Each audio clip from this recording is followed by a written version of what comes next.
Welcome to In Real Time, where we as Heights Church are inviting you in for real conversations about leading people, organizations, and change in the new normal. We're hoping that our real discussions about our church's journey will help you as you reimagine and rebuild yours.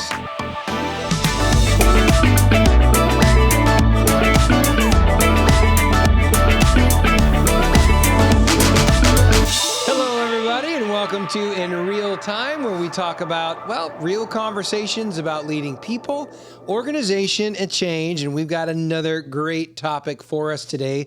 And before we get into that, I want to just ask if you would hit the like, subscribe, and the bell notification so you don't miss one episode, because I know you're going to love this. This is a really good one today.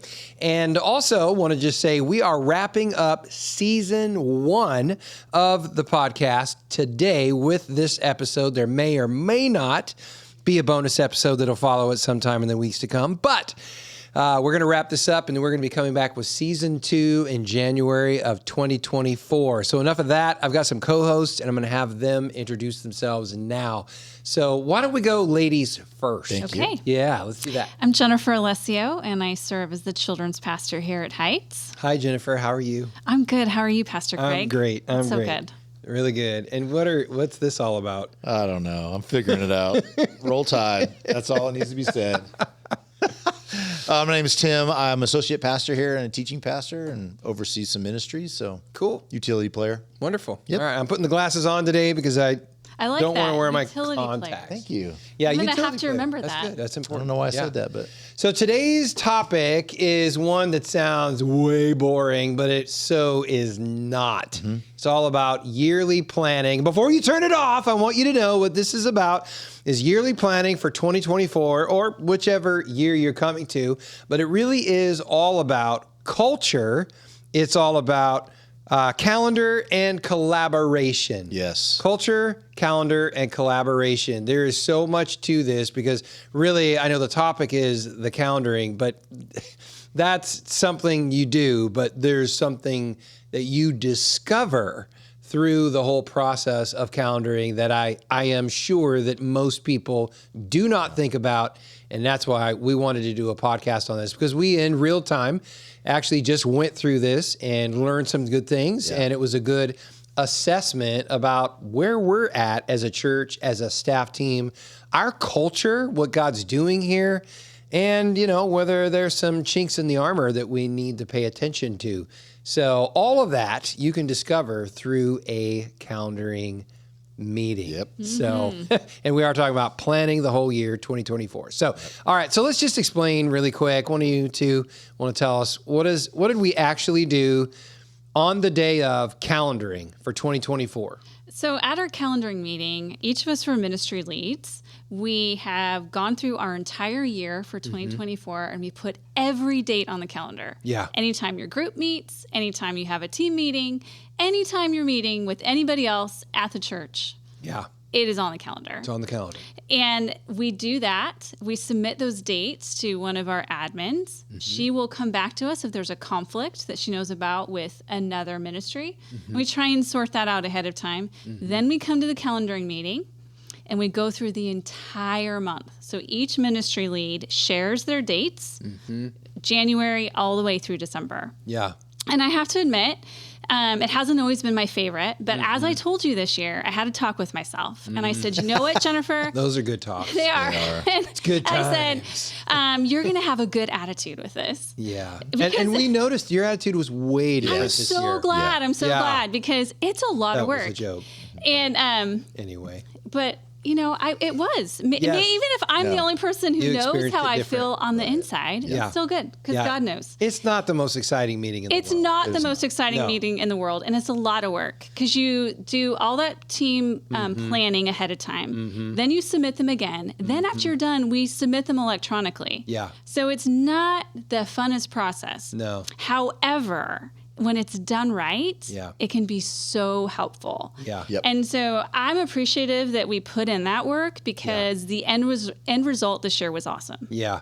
Yeah. And I will say that I've been in a number, 4 different churches, and honestly, this is the church that has done it really well. There's only one other church that it was done at, but even as I was at an executive level and I didn't get to be a part of that meeting. So I couldn't tell you if it was a good process or a bad process, but I would say it had to be a bad process because I don't know how you could be at an executive level pastor at a church and not be part of that meeting. That sounds like a fail to me. Right. Yeah. And I think the reason why really comes down to what's the goal. And I think a lot of people would say, well, it's just so you know what you're doing.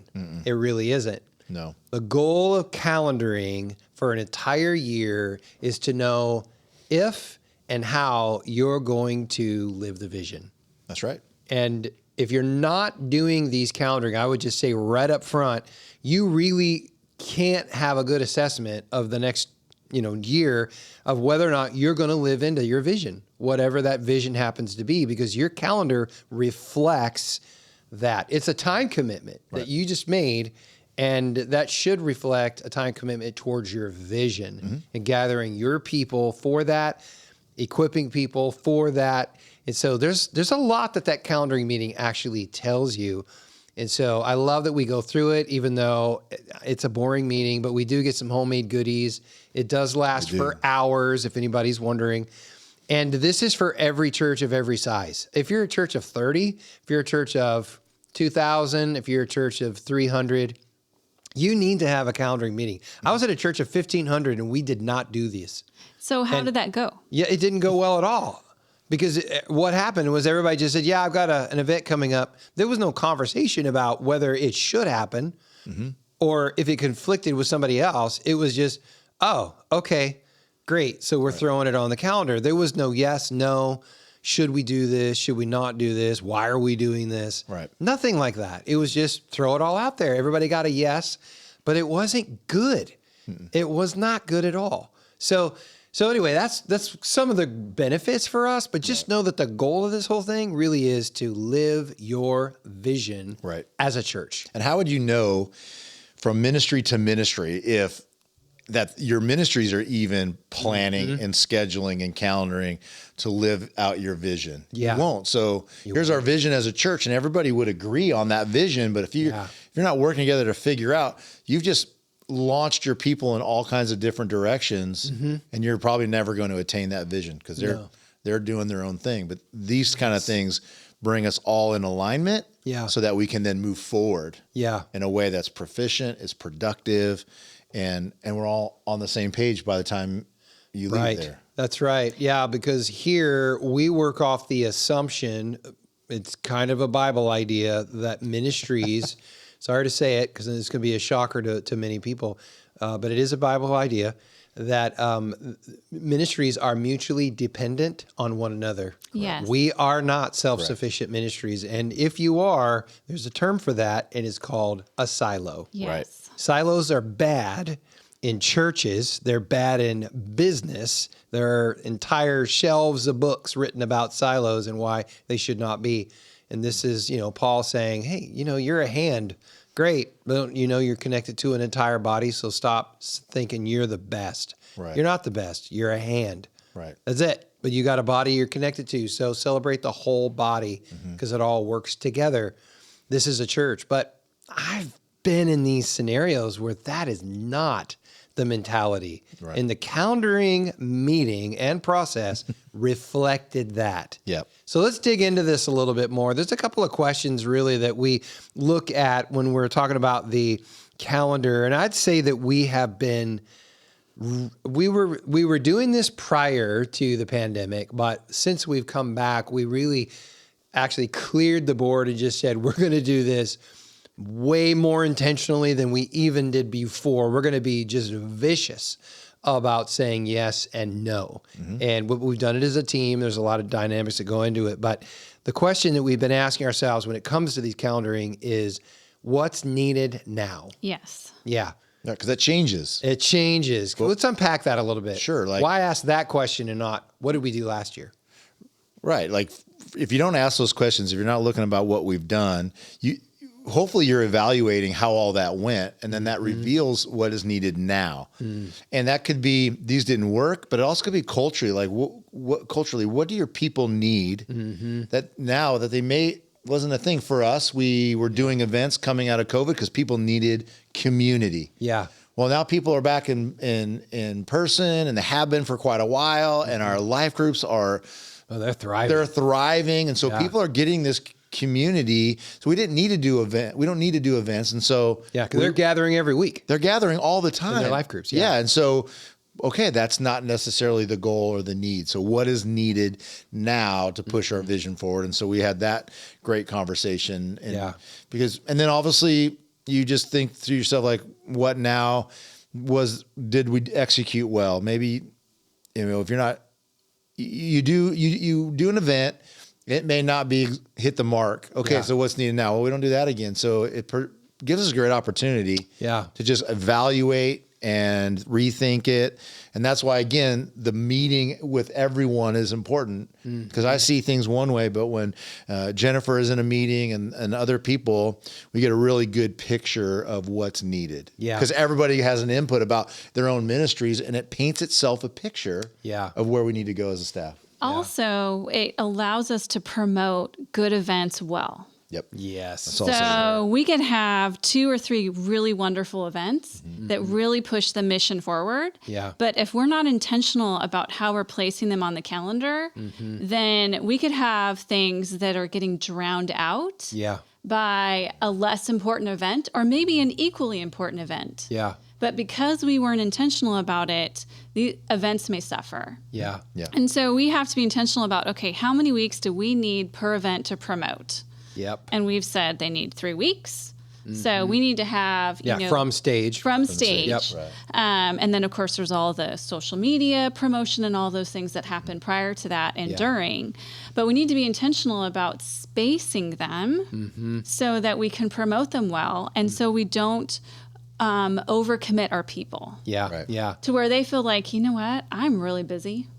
And I've got kids and they're in sports, and I can do my life group and I can do Sunday, but I'm not sure I can do a big event every week. Right. Yeah. Yeah. Yep. And so we want to be mindful of that. Right. Yeah. That's good. And I think about an event like we just did, our trunk or treat. And I know that's not every church's cup of tea. They don't all love doing that, but we do. And it's a huge event for us. And I think you, Pastor Jennifer, manage this very well, lead it very well. But it's one of those outreach events that we've done for years and years. And honestly, it's our biggest, and it remains the largest outreach event that we have. And I say outreach because, yes, it is outreach. Come to the event and then they come to church for the first time after. And so we've been seeing that over these couple of weeks, because we're just recording this after our trunk or treat. And I know that we collaborate all together, because it's on the calendar. This is our outreach event as a staff, as a church. We get all motivated, all collecting together to say, let's do an amazing job. And so this year, I know we had over 5,000 to 6,000 people that came to our event, and it was amazing. Yeah. But it was amazing because we all did it together. Exactly. Not just, well, Jennifer's going to be busy that night, but I'm going to be sitting at home doing nothing. Right. No, we're like all in. Yes. Right. And the event showed. Yeah. Yeah, but we don't do does. 10 of those events in a year. No. No, we do one. Yeah, we do We one. do one event. Yeah. And it wasn't just amazing because of the children's team. It was amazing because student ministries had this awesome dance party that they did, and that's cool. and the It student was center, cool. and our facilities team is amazing, and how hard they work. And we had a pirate ship. And we had a pirate So ship, and we cool. have Tim doing his luau, and you just comes up and with his Pastor own Craig and pictures. Becky dressing up and greeting everybody. Yeah. It's everybody coming together. Yeah. Right. And our people love it, and the community enjoys it. Yep. And each ministry doesn't have to recreate an outreach event. No. Because we all did it together. It's one of the things that helps us. That helps us too. One of the questions we were talking about is this healthy for our leaders, not only our paid staff, but our volunteer leaders. So we're going to use that as an example. If student ministries was doing their own and, all these different things, then, what would happen is that we would be taxing our volunteer leaders. Yeah. We're not putting our best efforts together to have one great event. Yeah. And so one of the questions that helps get answered when you're doing these calendar meetings together is, how is this going to impact our leaders, Yes. our volunteers, our Yeah. families in our churches? Right. And you touched on it a minute ago, like, hey, I might not be able to go to all these events. So that helps us look at the calendar and say, hey, we've got this trunk or treat happening at the end of October. So let's not stack October with a bunch of other activities. Yeah. September, we ran into that. We had some events that were priority, and it slipped through the cracks last year. That's why we reevaluated, and we packed that month. And at the end of the month, we're like, why are we like the Burnt Walking out. Dead? Yes. It wasn't good. It was we were not all good. feeling it because Yeah. it was when the summer ended. It was event after event after event after event, and we're like, "How did this happen? Yeah. How did we get We here? could have planned better. We could have planned better. And we did this year. And so when we did our meeting this year, we left there thinking, okay, these months are now healthy. Our ministries are spaced out. Our leaders are going to be able to, be there and with the right mindset. And life groups won't suffer. Yeah, and 'Cause we're families not aren't going to be pulling affected. people away Right. from Exactly. those. But the reason why is because we saw an issue, we evaluated it, and we came up with a strategy based on that. Yeah. So when we find these issues where it doesn't work, we learn from it. That's right. And that's one of the reasons that meeting lasts a couple of hours, because when you sit down and you realize everybody wants to do an event in September, you're able to say, okay, guys, we can't do it. So how can we collaborate together and let's pull some things off into another month or do it at a different time of the year? And because of that, and the trust that we have as a team, we're able to, and we still get to do most of what we want, but we're not taxing ourselves. Well, this is where culture matters. Yeah. Because you can't go in that meeting if you don't have a culture of like team, right? You don't have a culture of I care about children's ministry. Good. Yeah. And I care about student ministries, and I care about women's and all ministries and all these different things. Our culture dictates how we behave in those meetings. Yeah, it does. And so we want everyone to succeed, because guess what? When children's ministry stuff succeeds, we're pushing the vision forward. Yeah, We're living our vision. Student ministries, when those things succeed. So you got to make sure you're pouring into your culture. You're building that culture of anti-silo, pro-team. Yeah. Right. And that's important. Yeah, it is. Because I don't go to those meetings thinking I'm going to take this ground and won't give it up because my ministry events are what's most important. Right. I go and think what's most important for our church, what's best for our people, how can I come along and assist the other pastors on staff? Yep. And then, when we're all done, what a great feeling! Like we all work together. Yeah.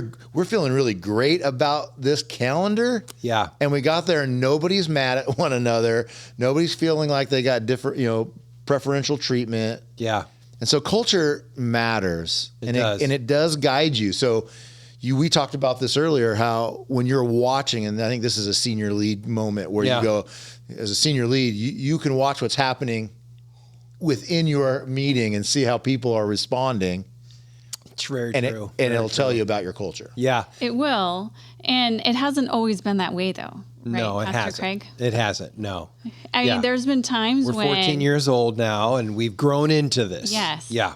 Yeah. where there's been some rubs, to put it gently. Yeah. And then afterwards, you have to go and talk to everybody and get it worked out and Put out fires. put out fires. Oh, yeah. And People got hurt. Oh, 'cause yeah. They people felt like got hurt. They got the And then the worst one short end end. of the stick. are when you don't even realize they're hurt. Yeah. So there's something festering for a long time. Yeah. And then it comes out again. That's right. That's right. It is very true. And I think that's one of the things that I wanted to make sure was said here, is that there are some perspectives that we would do well to pay attention to when you come to a meeting like this, or even a process. And I'd say from a senior level, when I look at a meeting like this, some of the things that definitely stick out to me, I'll tell you right away, I'm looking for silo mentality, which is me, me, me, me. I'm unwilling to give. I want to see not a silo mentality, which, hey, it's all about me. I want to see someone who shows deference to another. And you could still lead your ministry extremely well and show deference for the other ministries that you are mutually dependent on, whether you want to admit it or not, you are. And so it's important that when we do these calendar meetings, that's how we're interacting with one another and realizing one person, one ministry can't do it all, and we're not meant to, which is No. why we have all of these ministries. And if anything, there is one ministry. It's called Heights Church. Yes. That's right. And everybody understands I play a role in that, including me. I'm just part of that. Yeah. I'm not the whole thing.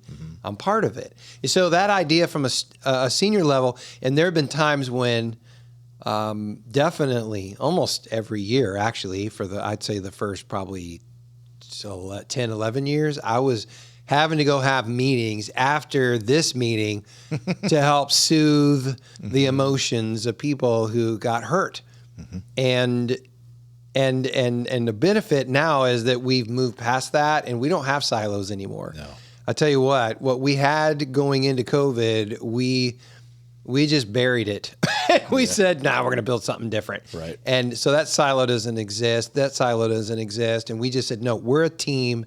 We came through this on the other side as a team. Right. And so when we go into this meeting now, what I saw the last 2 years has been deference to one another.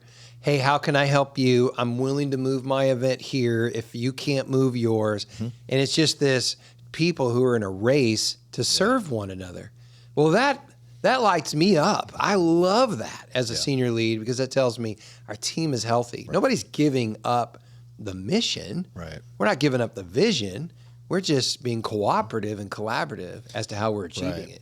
That's so key, so huge. It is. And I was thinking about another reason why this is important, like when we should talk about like communicate expectations for these meetings, but really that's coming out of your culture. Yeah. So if you've got people in those meetings that aren't really understanding that this is a team effort, it's concerted, we're doing it together, I'm excited about this ministry and that ministry, and you notice those things in the meeting, if that goes unchecked, because I understand that there are senior leads and just leaders in general who don't like to have difficult conversations. Yeah, true. But the necessity is if you go to that person that you're noticing some of the body language and just the way they're interacting, there's a rub. They get really quiet, really fast. Right. Guess what? That person, let's say they're not allowed to do, I'll just use one of the ministries I oversee, men's ministry. So if I'm upset about the fact that I didn't get to do a men's ministry event and I got pushed and that doesn't get addressed and as I like to say, those tires realigned and this is about church, this isn't about my ministries, I am going to have someone in my ministry who attends our church going to say, well, why can't we do this event or XYZ? My response is either going to help push the vision or it's going to hinder. My response could be, well, Jennifer's thing got put over the top of ours, so we're out. Or I could say, oh, you need to understand, like we have this big event and we want to create margin so that we can do that one really well because it's the largest outreach we do in our community. So here's what we did. We moved it here so that we could do both really well. So way better. How I'm feeling is what I am going to then communicate to the people in my ministry. Volunteer leaders, if I have paid staff underneath me, people who are just attend, I get to help lead them and bring them into our culture. And that only helps us as a church as a whole. So you have to address anything you're sensing from a staff member immediately so that they don't push their emotion, their emotional response onto other people in the church. Because I don't want to sour them against your event. I want them to be all in on your event. That's right. We need them to be. I think we've all been around leaders who felt like they were, the person, that just gets the short end of the stick constantly, and they are hurt about it, and their meetings reflect that. Their teams are sour as well. Exactly. And this calendaring is part of that. They don't feel like, we were given any sort of value in that process. And it's like, no, everybody's valued. And how can we do this, though, not in a defensive manner, but in a manner to serve and to accomplish the vision and to know that when children's is great, men's is great, so is the women's ministry, so is student ministries. They're all great, and we're all accomplishing this great thing together. So it's a win. It's a big win, but teams have to talk about how we win together instead of just highlighting one person. We highlight how the whole team made that trunk or treat successful. You led it, but everybody had a hand in it. Exactly. And we celebrate that. And you're really good about that. And I think each of us, when we lead an event like that, we also turn back and then make sure we encourage everybody who was a part. Yeah, you thank them, you highlight them for their contribution. Yeah, yeah. That's the right thing to do, but it's also the truth. It is the truth. None of us can pull off something amazing on our own. Yeah. We need each other. Yeah. So I think we've shared, from the senior leads perspective, but what if we talk a little bit about what's important in these types of meetings from a staff person's perspective? Tell me about that. What do you guys see? What do you look for? What do you notice? Well, one of the things I've noticed when we're in these meetings, the more we interact as a staff, I get to learn the people I'm partnered with in ministry. So we're in meetings, I get to observe what matters to Jennifer, what's important to Jennifer, how she receives and responds. So it helps me then communicate better and work on things and make sure we work together that way. Yeah. And so that's very helpful for me, is just to see how other people are interacting.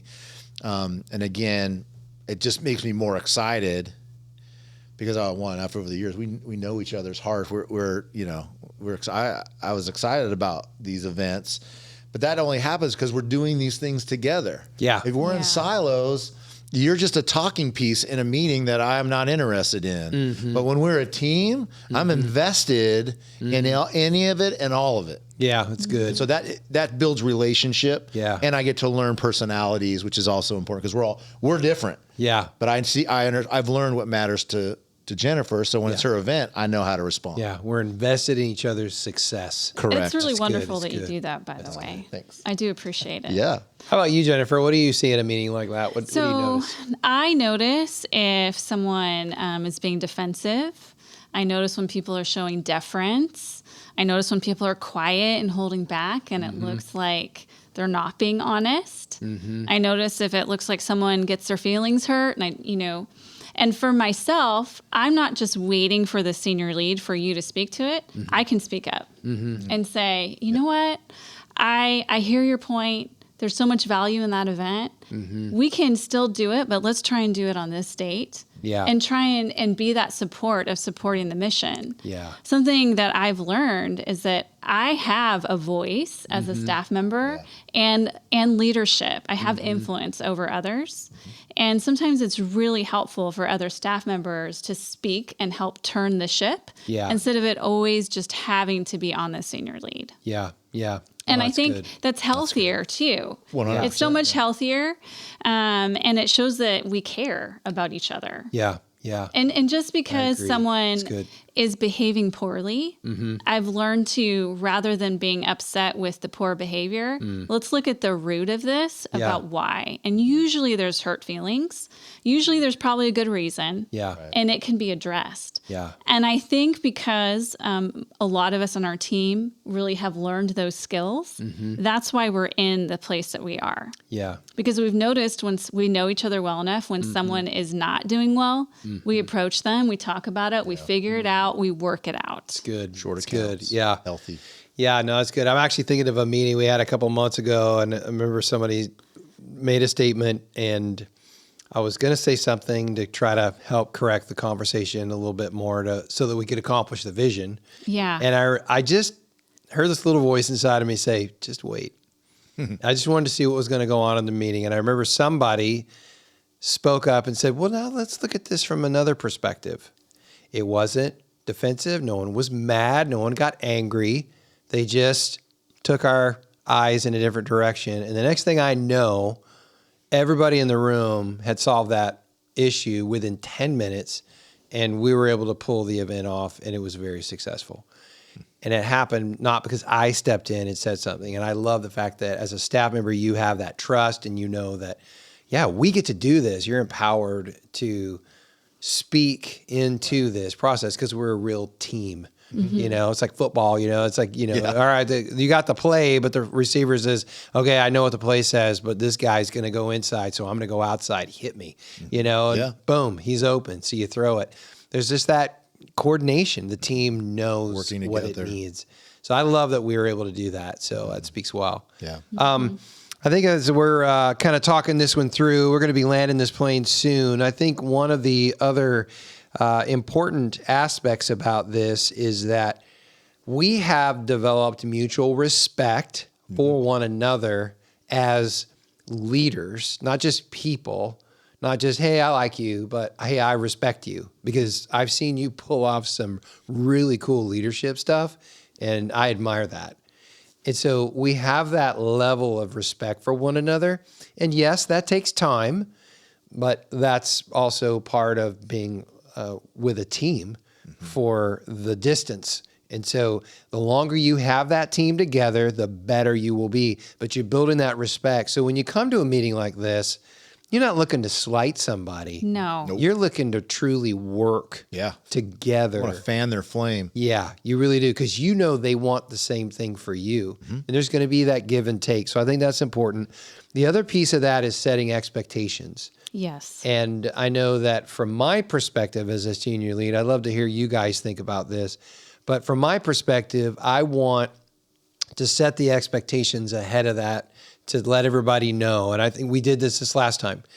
I know that we specifically were talking about a couple of ministries and just said, instead of thinking 4 or 6 events, we need to be thinking more along the lines of maybe 2 to 4. So come with that in mind instead. Well, that was an expectation that we set right up, and automatically ministries adjusted so that when they came to that day, they had already thought it through. That was very helpful, by the way. And you explained the why too. Yeah, we talked You through didn't the just why. say, here's the expectation. You say, here's why this is our expectation when you come to this meeting. Yeah, and we all agreed. Right, because you understand the why, then you're like, okay, I'll shift, and it's all good. Right. Because if you need to shift, when we're given the expectation ahead of time, we can have time to shift. We can't just expect our teammates to just, shift on a dime like that. Right. We need to give people some time Yeah. to think it through and make changes. Yeah. And that shows respect. It does. Yeah. And some of us, and I'm one of those, I appreciate some time to think by myself, to plan rather than try to pull it off in the moment. Oh, yeah. I can do it if I have to, but if I don't have to, I don't want to. I'm way better if you give me an hour to think about it. Giving us time to process individually, gives us time to process with our team, so we're not surprising them with what we're coming to that meeting with, allows us to go into that meeting not having to figure it out on the fly, which means I have emotional tank to deal with shifting others. I'm not freaking out because I've already processed this and I've already gone in with the expectation is I have to show deference. I have to hold loosely to some of these dates. Yeah. Right. And then things just fall into place. Yeah. And it was great going back and saying, okay, to my leadership team, all right, here's where we landed. And everybody's like, all right, let's go. Right. Because they knew it was coming. They knew we needed to be flexible. You communicated expectations and you communicated the why. And every volunteer on my leadership team appreciated it. Was a lot to do with their health, a lot to do with family dynamic. Like, we want your families not to be out all the time. They appreciated the why. Yeah. And it made the reasons, okay, easy. Yeah. So that's good. Yeah. No, that's really good. Do you have anything you want to add to that, Jennifer? I think explaining the why is very, very helpful. Yeah. I think sometimes as leaders, and I know this about myself, I'm a quick processor. So I'll move from A to B really quick. And I've had to learn to slow myself down and explain the why to people and not just expect everybody to hop on my coattails. Yeah. And that just shows respect, right? So I think explaining the why, and then also taking the time to process with someone that's having a hard time catching up. Yeah. Yeah. Because that also honors them and their commitment to your team and to the church. And, they're our brother and sister in Christ. Yep. It creates trust and loyalty when you do that as well. Yeah. They know you care. They're not going to you're not going to blow them up. Right. Yes. You're going to bring them along. You care about these people. Yeah. That's good. Relationship matters. Yeah, no, that's really good. I'd say one of the other things that it does also, and I think we're going to probably land this plane here with this one, but as a senior lead, I look at it and I'm automatically going to start recognizing, because we're a life groups church, so we really keep that at the core of everything we do. So we do events, but we're not an event-driven church with life groups. We're a life groups church that do some events. Right. Those are different models. Yes. And you're going to quickly realize through this process, people who really don't have that heart or want to be part of that culture, they're going to keep chafing against it. And I get that we all have our variation of how much we want to do of one or the other, and that's okay to do. We're not all in the same exact lockstep on that. But there are people that get frustrated because they literally want to do an event every month or maybe even 2. And, who cares about the life groups? Right. All right. And if that's someone on our staff, we're going to be frustrated, and so are they. Mm-hmm. And so this helps reflect that. And I'm going to have a little conversation on the side and say, hey, am I saying this right? I'm not going to blow them up, but I do want to point to it, talk about it, and see if I can help win that person to our culture. Or maybe that's a time for them to recognize, you know what? This isn't probably where I need to be long term, because this is not what excites me. I love all those events. Well, if you do, great. But this is not where you probably want to thrive in the Which is good for them to identify. Yeah. It is. There's nothing wrong with it. No. Not good or bad. It's just not who we are. Right. Yeah. So I should know that, and I want to know that. Mm-hmm. So let's just have that conversation. This planning actually reveals that. Yeah. So it's more than just putting your yearly calendar together. Way more. It reveals your culture. That's right. It reveals Collaboration. the health of your team. Health of your team, That's right. the creativity of your team. And so, yeah, although it's like, oh, calendar, it's more than that. It's more than that. And maybe sometimes you just have to give yourself a little talking to. That's right. That's right. Oh, boy. Yes. Oh, boy. All right. I think we're going to end it right Yes, there. sir. All right. Hey, good job today, guys, of having a real conversation about leading people, organization, and change the yearly calendar. Oh, man. Wow. Well, I hope you're going to be doing one here in 2024. That'd be my challenge to you. And then whatever perspective you have at the table, just watch and see if you notice some of the things that we've been talking about here. And also then, how could it help you move forward with actually living your vision and living into your culture more authentically? All right, guys, we're going to wrap that up. Please hit like, subscribe, and the bell notification so you don't miss one episode.